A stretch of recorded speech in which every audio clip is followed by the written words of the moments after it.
Crash is back in the driver's seat. Get ready to go full throttle with Crash Team Racing Nitro-Fueled.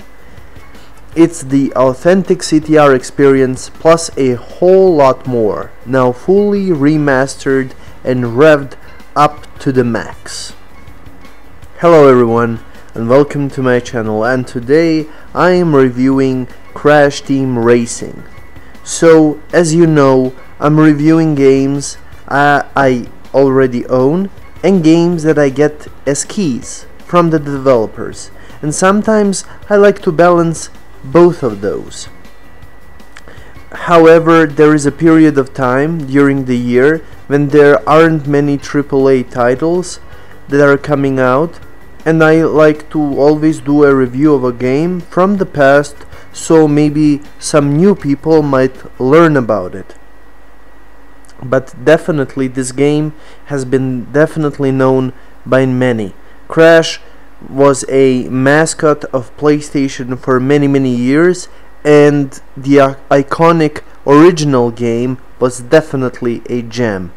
But is this game worth of a remake, or does it fall into the pile of other disappointments? So let's see. So first of all, I was playing the original game when on the PlayStation 2. I never owned a PlayStation 2, but there were places in my city where you can go and you can pay for an hour to play on the PlayStation. So that's what I did, and I played Crash a couple of times, I do remember, and it was pretty fun. It was really an awesome game, and I was kind of excited when this game was announced. It came a little more than a year and a half from now, and when it came out, I think maybe a week or two it got it on discount, so I had to get it, and I was kind of excited like to play it. And at first the game was kind of difficult. It was really difficult because the controls are so specific, like you really need, your timing needs to be really perfect. But I think after a month or so they added microtransactions in the game, which I will talk about a bit later. So graphically speaking, this game is really awesome. I mean, it took the graphic engine from the Crash Bandicoot remake, and it's really doing its job well. The gameplay is really smooth and it runs very well without any kind of a sign of any bugs and glitches, not that I noticed any. The game has a story mode, it has arcade where you can like do and play various modes alone or with your friends or even against an AI.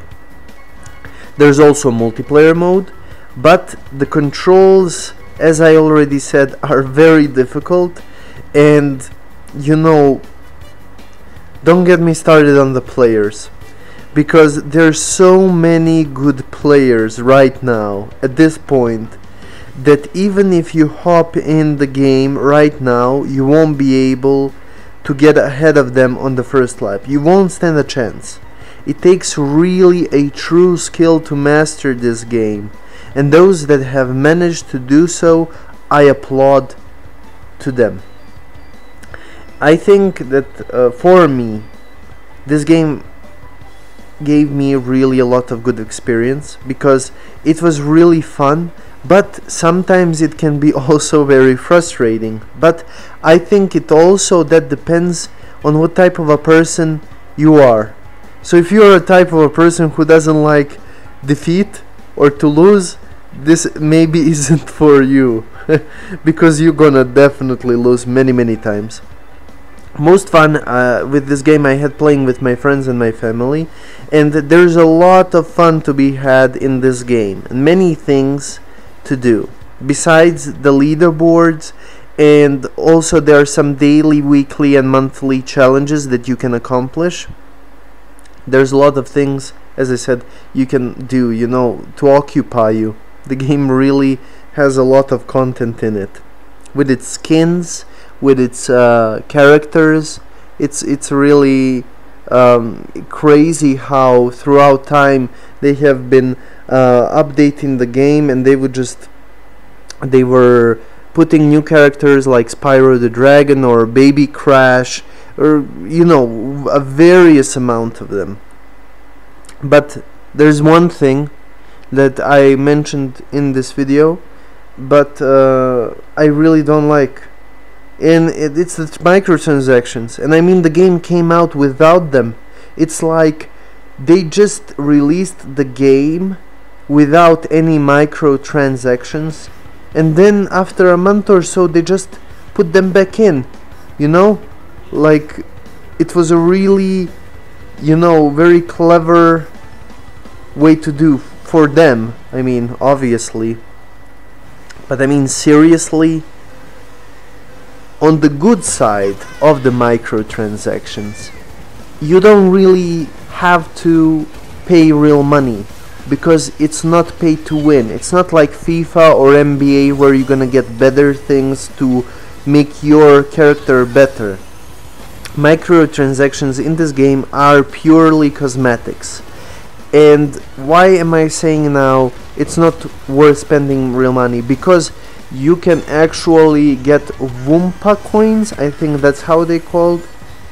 You can actually get them with each play.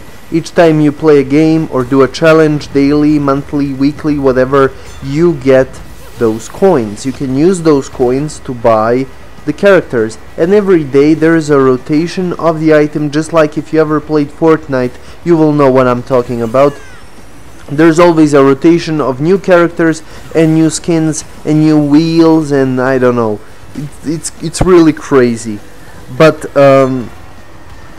this game is it's really hard, because to keep getting more coins you have to be winning, and that can get really, really difficult.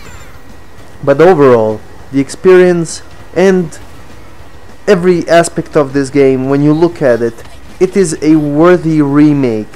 From its beautiful cartoonish type of graphics, to its difficulty like in the original, to animation of the faces, of the maps. The map design is also amazing. Everything seems to be in the place, and music as well. So for me, this game is definitely worth experiencing, worth buying. I think by now, if you're on PlayStation, there is definitely like $20 on a, like, I think now you can buy it for 40, but when there's discounts there's 20. I don't know for Xbox and PlayStation. But for me, if you like racing or this type of games, or you played the original and you're not quite sure if this game lives up to the standards of the original, I am here to tell you that it really does, and it's worth your time and your money. It's fun, it's a lot of fun to be had, and I will definitely leave a link in the description of this game, so make sure you check it out. And that will be all from me. I hope you have enjoyed this video, and as always, I will see you in the next one. Thank you so much for watching, and I'll see you in the next video. Until then,